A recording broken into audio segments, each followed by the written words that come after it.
Yo, sharing you a quote really quickly. Faith is expectancy. You will always receive what you actually expect. Yo, so welcome back to the About Wellbeing podcast, episode 16. God damn. So this is the 7 steps for a muscle gain diet.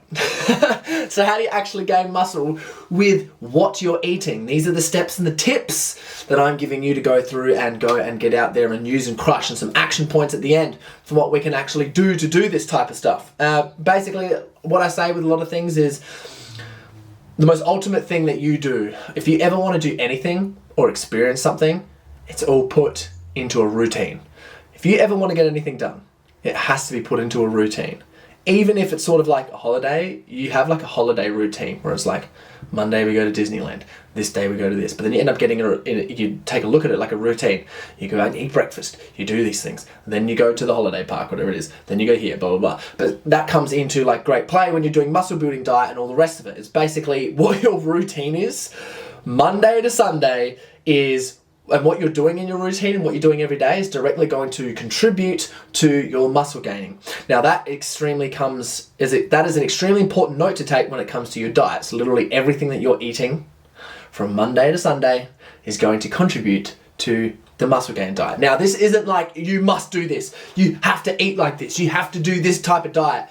This is from my experience and from my opinion, what I have learnt for this diet.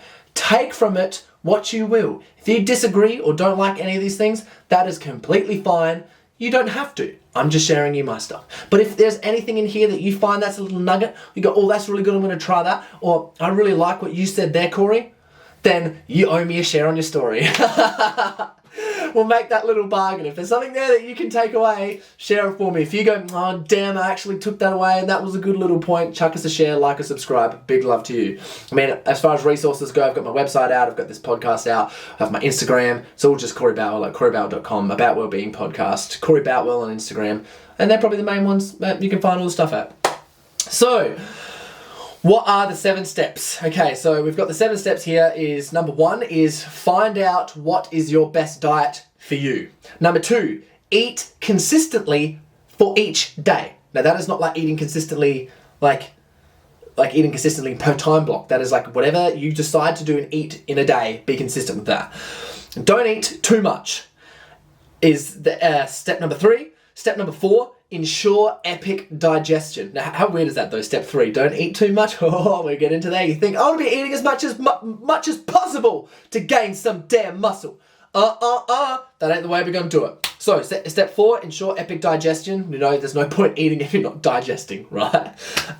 Step number 5, there's a million ways to skin a cat. But this is sort of like my opinion as far as like when you're actually going to build muscle, and that is making sure that you're using honey teas properly, and I'll tell you the recipe for those, and they are, I've got many different ones in my recipe ebook, and then also my preparation of like when to eat carbs, extremely important. There's some ways that have definitely worked and maximized them for my experience. Number 6, depending on your physical and energetic output, determines the amount of high days, high food, high carb days, whatever you're eating during a week. Step number 7, eat healthy. Make sure that you're eating digestive food. Make sure that you're eating medicinal foods. Make sure that you're eating adrenal supporting foods, and make sure that you're eating collagen producing foods. Extremely easy. All of this stuff, by the way, is in my recipe ebook. You got all the different recipes for this type of stuff. If you want to figure out how to do it, you can go on and purchase that one. I'd love to give it you for free, but I literally wrote down like 70 pages and put like all my energy and effort into there, and it's worth a lot more than what it is. It's amazing. Got all the good recipes in there, and if you stick to the food in there, you'll literally be the most elite, ultimate, upgraded human specimen being person ever. How good is that? All right, cool. So step number 1, find out what is your best diet. How do I find out what my best diet is? Okay, so firstly, go get a DNA test. You only have to get one done once in your lifetime. That is it. Step number 2, go get a complete full blood profile. That will determine what you're currently eating, will show if you're out of any type of markers. And if you're out anywhere in your bloods, that's a good indicator that you need to add some food in or remove some stuff. Also, what you can do, which I haven't done yet, but I'm going to do this year, 2020, and I'm super excited to do, is a Cyrex food test. You go in, just order it online, get this RX food test done, and that tells you like currently with what you're eating and blah, blah, blah, blah, blah. It gives you a range of foods that you probably don't want to be eating currently. You get that done roughly every 2 years. The DNA test, you only have to get done once in your lifetime. It's like $250 for once in your lifetime. That's all you have to do. That is worth every single penny. That is so goddamn cheap. Blood test, pretty expensive, but you only need to do them once a year. Or if you just want something immediate to show you all of your stuff, and super important because that's like a snapshot of what you're doing currently. The food test you want to be doing once every 1 to 2, 3 years because your gut microbiome changes and your your reactions to food change. So you have different food allergies, kind of definitely change. You've got ones that stick with your DNA, but depending on your microbiome, which is your stomach and the bacteria in there, will depend on what foods your guts can tolerate and can't tolerate. So it's very handy getting that done as well. What you can do, which I'm also doing this year, which is up to you to do, is you can get a continuous glucometer, which kind of measures blood glucose spikes, and any foods that you eat that spike your glucose like out of this world, you probably have a food allergy to that and you don't want to be eating that food too very often. Extremely important there. So there's some things you can do to actually find out what is in your best diet. Now, I think that is important because, well, how's it not important really? Like if you just thinking about, you know, what food do I want to eat? How am I going to gain muscle? You can literally figure out what foods are going to make you inflamed, which is not good for you and is going to stop you from building muscle. And then you're going to find out what foods that you're going to eat that are going to be best for you, your body digests properly, which you can eat and is suited to your body. You're going to be wanting eating that foods and eating those foods, and doing those tests gets you clear on exactly what you want to be eating. Now, there is a manual way of doing this and testing this out, and that is literally like if you eat a food and you feel shit, write it down, write the date down. And you just got to do a food journal. Just call it your shit food journal. You can find out all the shit foods. Find out what diet is best for you. So firstly, you find out the foods. Next step to find out what best diet for you is try a few diets. DNA test will tell you this straight away if it's low carb, high carb, keto, all the rest of it. It'll tell you immediately, right? You need to find out what's best for you. So you want to try things. Try a carnivore diet. Try vegetarian, but make sure you're doing them properly. The carnivore and vegetarian are very controversial, and you have to be doing, you have to be so specific, and you have to be so locked into doing both of them, and you have to be so aware of what you're eating, and you have to be doing all the stuff to make sure that you're healthy as possible. But there are two types of diets that you can try. You can try a keto diet. You can also try a low carb diet. You can try a high carb diet, or you can do what I do, and that's kind of manipulating blood sugar spikes. It's kind of like some sort of, it's not even, I wouldn't even call it keto cycling. Like people do say there's like a keto cycling diet that they like to use, but mine isn't even really a bunch of that. I've just figured out a bunch of things that I like to use to do stuff. Now, you got to try those things out. Whatever you feel best on, whatever you're growing as best as possible, stick to that. That's how you find out what your best diet is. You got to try a few things. You got to go fishing with a few different lures. Number 2. Like, yeah, there's not too much else I can say about that one as far as what to do. Is go get the DNA test and find out what diet's best for you. Try the diets, stick to them for like 3 to 4 months each, or whichever one's best for you, stick to that. And I'll tell you mine. I'll get more into depth into mine because that's another step in this actual podcast. So, now step number 2, eat consistently for each day. So, whatever you're doing, and you figure out the right amount of food, you find out the best diet for you, eat consistently during that day. And that depends. Like you might just be like, oh, I can only get 3 meals in a day. I can only get 4 meals in a day. I can get 5 meals in. I can get 6 meals. It's like whatever's best for you. Find out what you can do or stick to with your lifestyle, which is going to help you be more consistent, and then stick to that. And as well, you want to be consistent with the amount of sort of micronutrients and macronutrients that you are eating for a day, for your week, whatever you are doing. Whatever you decide to do, be consistent with that, especially for when, if you're like, you know, having protein with every single meal, if you're trying to build muscle, you need the protein and the aminos there, but you need to be digesting what you're actually doing as well, which is another point. So yeah, as far as like eating consistently, is make sure that like you just design whatever food thing that you're doing, or talk to a coach about it, and you're just eating consistently daily, through the day, through the week, through the month, because you're not going to build any muscle if you're extremely inconsistent with what you're eating. All the pros, all the best in the world will say that. Regardless of what anyone else says, that's what the best in the world that are doing, and they've proven it. Be consistent with that stuff, but do it healthily as possible as well. Step number 3, don't eat too much. As I've said beforehand, your body uses, it's like 80 to 90% or something 85% of your energy is used just through digesting. Oh my gosh. You want that energy to build muscle, basically, because it takes energy to build muscle. So if you want to build muscle, you're going to be careful how much you're eating. And if you eat too much and you have too much body fat on your body, your testosterone levels are going to be low. Estrogen likes fat. Estrogen content goes higher up in fat. The leaner you are, the more testosterone you're going to have. So you don't want to get too fat. You don't want too much body fat. Stay away from it. You won't put on as much muscle as what you could if you're digesting as best as possible and you're not eating too much. I know it's so controversial saying that because so many people say, you got to eat like crazy amounts, whatever it is. Eat big to get big. Well, it's like, yes, okay. You want to be eating like progressively more food. You don't want to just go, all right, I've been on a diet for 2,500 calories for ages. I'm going to start eating 4,000 calories. Don't do that. You just want to be eating. This is the most important thing. Oh my gosh, I can stress to anyone. You want to be eating the least amount of food as possible when gaining muscle and still gaining muscle. For shredding and getting lean, you want to be eating the most amount as possible and still getting leaner whilst trying to get lean. You're going to be eating as much food as possible and still getting leaner. That's how it goes. You're going to be eating as less amount as possible and still putting on muscle. You're going to be eating as much as possible and still getting leaner. So you got those two different things there. Whoa, isn't that amazing? God damn, I actually love that so much. I think that is so freaking important. So when you are putting on muscle, whatever your thing is, whatever your maintenance calorie is, just like eat a little bit above that. Just like you do when you lose and go and shred to lose weight. People say you want to be losing like 200, 300, 100 calories a week, right?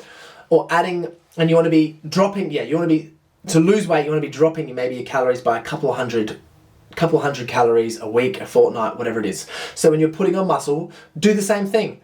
Up your calories a certain amount until you kind of like, you're putting on a slow and steady amount of muscle and you're not overly putting on a whole bunch of fat. And then you up your calories slowly. Because you could still be putting on muscles, like just eating a little bit above your calories. And then once you've actually put on a weight, which takes ages, like to put on a kilo of muscle, how long does that take? Someone wants to do that in 3 months, good luck.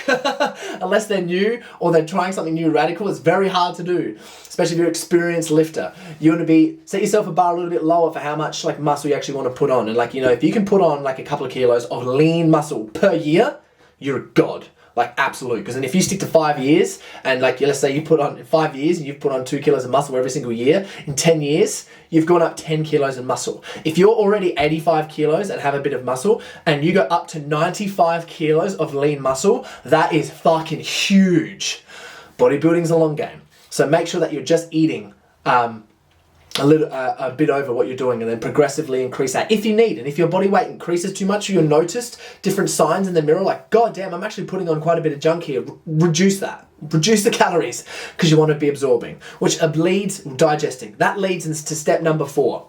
Ensure epic digestion. So this number 4 and the don't eat too much go literally hand in hand. They go together so well. So why is that so important? Ensuring epic digestion. Well, it doesn't matter how much food you eat. If you're eating 5,000 calories but your body's not digesting it, you're not going to put on any muscle.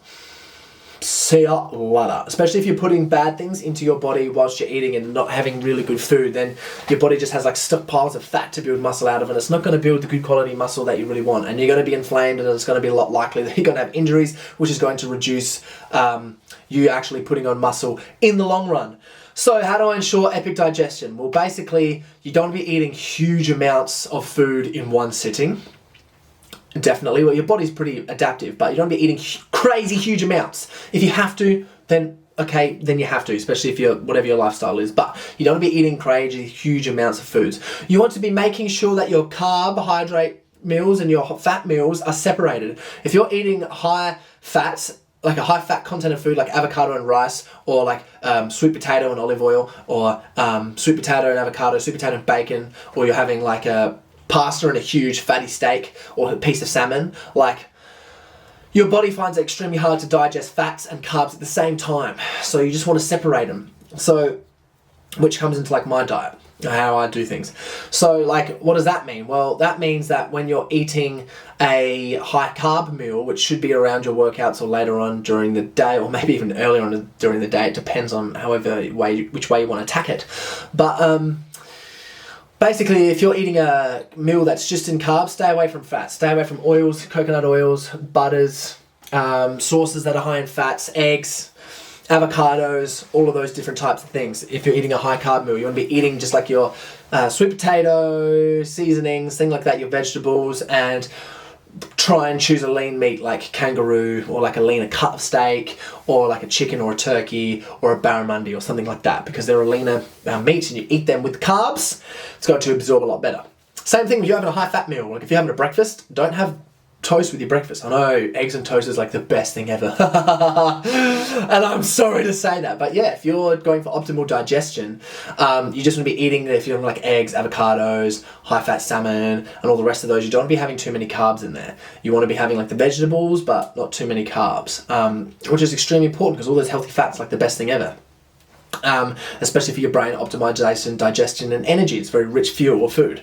So you want to ensure epic digestion through that way. Also, foods that help promote digestion. So like just acidic foods that help digest aminos. So like pineapples, kiwi fruits, grapefruits, berries, lemons, limes, vinegars, apple cider vinegars. So things like that. All of those things help digest protein. And if you want to put in a muscle, you're going to be eating a lot of protein, and that's the hardest thing to digest. So make sure that you are getting all of that stuff done, like eating those with your protein meals and high protein meals, so that you make sure that you're getting extremely good digestion. Also, make sure that you, as well for epic digestion, digestive enzymes are the most handiest thing ever. Like everyone should have digestive enzymes in their cupboard. I don't care who you are, because like if you're eating really good food and you need to digest it, digestive enzymes are your best damn friend for all of that type of stuff. Extremely important. Also, for digestion, chewing your food. I struggle with this so hard, but I'm a lot more mindful of it as I'm going on. So you basically just want to chew your food lots and make sure that it turns into like a mush slime in your mouth and then swallow it. I find it really easy to eat like that once I've had a fast. I've done like a 24-hour fast and I get to eat all the good food. It's amazing. So digesting your food. Also, to help do that, you can cut your food up really small, or get yourself like a food mulcher. You can literally get food mulchers, make a bowl of food, and then go in there and like just smash your food with a food mulcher, and it breaks it all down so it's in tiny little pieces, and then you can eat it. And also doing things like, just slow cooking foods and things like that, so it's all digested, and do that in different things like misos and other fermented foods, and using the different acidics and those different fruits that I mentioned and vinegars beforehand to make sure everything is completely digested is so good. Like literally, if you soak chicken breast in lots of lemon, lime, and a little bit of vinegar for like a few hours, and then cook it, or chicken thigh, like it's just so soft and like falls. It's like the best tasting thing ever because it's already pre-digested. And another good thing that's really good for helping digestion for proteins is honey. Honey's got a whole bunch of things and aminos and digestive enzymes in there that help break down protein as well. If you didn't know, pineapples, honey, kiwi fruit, grapefruit, lemon, lime, and vinegars. So good for you. Now also what helps with digestion is literally just gut health. So making sure that you're getting probiotics, eating fermented foods, doing things like a fast. If you have something and experiencing discomfort in your guts, taking things like having like a celery juice or something, and having activated charcoal and things like that to try and clear out your gut is literally the best thing you can do for gut health. Just like in simple terms, do a fast, make sure you're eating like healthy, fibrous, like vegetables that will help clear the stuff out, and then also make sure that you are getting good pro and prebiotics in. So that could be different pre-digested yogurts, Greek yogurts, things like that, miso paste, sauerkrauts, pickled onions, all the rest of it, and having some activated charcoal, and also a whole bunch of like actual taking probiotics. Bone broth is one of the best things you can have for gut health, helps with digestion, amazing. Cool. So yeah, not eating too much, they come hand in hand. So that was step 3 and 4. Step 5, all right, so this is like, I guess, carb timing. There's a million ways to skin a cat for muscle building, and this is my version of it. I think this works extremely well for me, and it could work extremely well for you. Now, one thing which is really awesome is I like taking honey teas, which is my own personal little recipe. You can find out the exact recipe in my recipe ebook, linked in this video down below. So, what is a honey tea? Well, I like using a medicinal honey, and I mix medicinal honey with pure electrolytes, with EAAs and glutamine. And what that does, sometimes glycine as well, but what that does is EAAs is literally the most digestive form of protein you can get. So if you eat a raw egg and swallow it whole, let it sit into your stomach for a couple of hours and then regurgitate the whole egg, it'll be cooked. What? So your body breaks down protein like that. That's just the first phase, and it keeps breaking it down and keeps breaking it down and keeps breaking it down through digestive enzymes and different things like that until it gets into like its absolute pre-digested state for where it literally goes and gets into the muscles. Now, EAAs, glutamine, and electrolytes in that pre-digested state is perfect for when you have a pump or something or you've destroyed muscle, because this is all Milo Sakharev. So if you haven't, follow him on Instagram. He's a beast. He does a lot of podcasts with Ben Pekulski. Love his stuff. This is his sort of thing, and he does this with pure carbohydrates, but I like doing this with medicinal honey because the health benefits are nuts as well, and it's a pure source of carbs. So taking all this pre-digested stuff, once you get blood into your muscles and it pumps, 80% of your blood travels to that muscle and goes there. It's inflamed and all the good stuff are there. Your body's driving nutrients to it. So if you can get all of those pre-digested things into your bloodstream will send it straight to that muscle, and your muscle gets all the best nutrients and minerals to heal, and proteins and aminos to heal and make muscle tissue out of. How amazing is that? Gotta love Milo's for that recommendation. Now, what happens is the honey, and while we have it with the honey, which is a lot of a pre-digested carb, it's carbs and it's pure essence of its sugar, but with all the medicinal points of there, like a manuka or a raw organic, just have antifungal, antibacterial things which help with digestion and all the rest of it and your health, which is extremely important, but it also helps spike your insulin a little bit. Now, what does insulin do? Insulin binds your cells to basically nutrients and things like that. So if you're having the honey, your insulin spikes, your cells are now going to get bound to all of those different EAAs, glutamine, which is also really good for gut health. Glutamine is good for gut health. It binds itself to the EAAs, the glutamine, and the electrolytes. That's going to go straight into your bloodstream, into your muscle, and heal it up amazing. Boom! That is one of the best things ever. I got a little recipe for that, which makes it super tasty and super good. So having that either before and after. Milo's likes to say during your workout, but honestly, I just find that so hard to do before, during, and after. You can have it before and after your training, or most of the times, I just have it after my training to replace all of that stuff in there and to get it cranking, get a little insulin spike. Super important to do. That's how I like to have my carbs. Now, with the rest of my carb timings, so I save a lot of my carbs for that. Now with my carb timing, what do? So I basically have the honey tea either before and after, or just after the training. And then basically through the day, I try not to eat too many carbs at all, really. That's the only time I'll have them, around my training.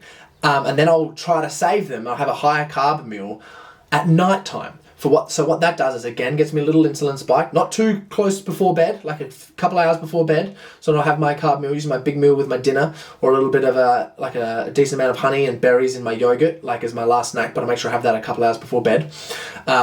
To spike my insulin, then my insulin sends all these good feeling, relaxing hormones. Serotonin gets released and lets me get into an easier sleep. The better I'm going to sleep, the better I'm going to my hormones are going to spike, the better I'm going to build some muscle. So that's what I save my muscles for and save my carbs for. Or sometimes instead, what I'll do is if I'm at home and I'm going to have a busier night or something, instead is I'll have my honey teas, and then I'll have my carb meal immediately after gym, have my real big meal then, and then just have low carb meals for the rest of the evening. But most of the time I save my actual one carb meal before I go to bed. Now how does that work is basically the honey teas just replace the glycogen that's come out of my muscles or my liver. So if I'm in the gym squeezing all the glycogen, I'm using all this glycogen, I'm using all the carbs. Now my body is void of carbs. I put it back in, get the spike, it gets into my muscles, heals the stuff. Now, what happens is a lot of the time is you can still stay in a mild ketosis or in a sort of low carb type of fasted state until it gets to that later time in bed, and then later time before bedtime, and then you have that carb meal, you can relax. Oh God, best thing ever. So that's how I like to eat my food. And then a couple of times a week, I'll have a high carb day. So I'll completely fill my glycogen stores, and I'll have carbs with basically every single meal except breakfast and the honey teas. Get my metabolism firing, fill myself up full of glycogen, and have some of my heaviest workout days. Those days I have about 2 to 3 a week, sometimes even 1, depending. At the moment, I'm just doing Saturday and Sunday as my high carb days, refilling for the week, and then I just have the one carb meal probably 2 or 3 nights a week as well, because I'm having big serves of honey in the honey teas because I think they're so delicious. I like saving my carbs for them. Very in depth, but this is to think about, what you want to do with your stuff. This is how I like to do it, but I know a lot about it and it comes very easy and second nature to me. So that also leads into step number 6, is depending on your output, depends on the number of high days that you actually have. How much cardio do you do? How much exercise do you do and how intense are your sessions? And that will literally depend on the amount of high days that you have during a week. So I train 5 days a week, have 2 rest days, and do cardio like probably 3-4 days a week as well. So I only have 2 high carb days a week because at the moment I'm trying to trim down a little bit. If I was trying to put on muscle, I'd probably do 3 or 4 days. I'd probably just do 3 high carb days a week, I reckon. 3 high carb days a week, but I'd have a high carb meal every single day. That I'm not anyway, and still save my cardio. But yeah, it literally depends on how much output you're doing. If you're training and doing cardio and stuff like every single day, like someone that I was coaching, like he was coaching for a fight, he just had high carbs every day. Like his output was just so nuts that he sort of needed that energy. And to go through a keto crash, because what happens if you eat low carb for like 2-3 weeks, and as your body's adjusting to that new fuel source of digesting fats, he goes through a bit of a crash. I wasn't willing to put him through that a couple of months out before a fight. No, thank you, not good for that. So, depending on your output, depends the number of high days that you're actually going to have. And you just need to monitor that and play with that. So step number 7, eat healthy, digestive, medicinal, adrenal, and collagen supporting foods. So if I told you in the last podcast, listen to the last podcast, episode 15, I'll talk about parasympathetic and sympathetic states. Basically, is that eating really healthy, eating foods that are going to help digestion, eating medicinal foods, eating adrenal and collagen supporting foods are going to fill the hole up in your in basically the sympathetic damage that you put onto your body. So when you're really stressed out, when you're going to the gym, you're training really hard, all of those things, you're digging a hole and you fill that up with eating really good foods. Eating shitty foods makes you inflamed and ruins it. So I've already gone through what the digestive foods are. Or easily digestive foods, anything pre-digested and anything that's like high in acidic. If you eat that with your protein foods, it's going to digest a lot better. Medicinal foods, so eating like medicinal mushrooms, medicinal honey, organic raw cacao powder, organic like Celtic salt, having things like organic like organ meats and organic like grass-fed meat cuts and like organic raw yogurts and things like that. Adrenal supporting food. So again, that comes into like medicinal honey, mushrooms. What else is adrenal supporting? I can't think of it on the top of my head. But like just there's a whole bunch of really good, healthy, high nutrient foods will support your adrenals. And then all collagen production foods. So bone broth, ligaments, tendons, making sure you're getting in good vitamin C. Parsley is full of vitamin C. You can see all of those really good foods on my 26 to 27 ingredient shopping list on my website. So yeah, if you want all of this good stuff and you want to learn how to actually eat for muscle gain, I have all the splits and all the different things in my recipe ebook, which you can get just by clicking in the link on here or the link in my bio. It'll just be like AboutWellBeing recipeebook.net, something like that. You can click on that and you can see all the recipes. Just watch the videos and have a look, see if you want to get it, because I've got all the stuff in there for that. Everything's there, it's sorted. If you just eat everything out of that recipe ebook, you'll feel like a god and you will make crazy amount of muscle. I'm not just saying that, it's been proven again and again and again. So if you're not going to, look at the website, look at the links to my website, 26 ingredient shopping list and total ingredient shopping list, read those articles, listen to some of my other podcasts. But yeah, if you want to like muscle gain, for the best muscle gain diet, you want to make sure that what you're eating is best for you. Step number 1. You want to be eating consistently for each day. You want to make sure that you're not eating way too much. You want to be ensuring that you have epic digestion. You want to make sure you're timing your carbohydrates correctly. And also, depending on your output of energy, you want to make sure that your number of high days that you have directly relate and correlate to that. And then you want to eat healthy, digestive, medicinal, adrenal, collagen supporting foods. So I hope you found some benefit out of this podcast. Thank you so much for listening. Please subscribe to my stuff. If you learned something from this one, please share it on your story. If anything here was beneficial, you owe me a share. Anyway, guys, big love. I hope you enjoy your day. If you learned something, then yeah, subscribe to my website, subscribe to this podcast, like and follow. And if you didn't, yeah, I can just tell me to get fucked. But if you did, you gotta share. All right, guys, big love. Enjoy the rest of your day. And I guess just goodbye.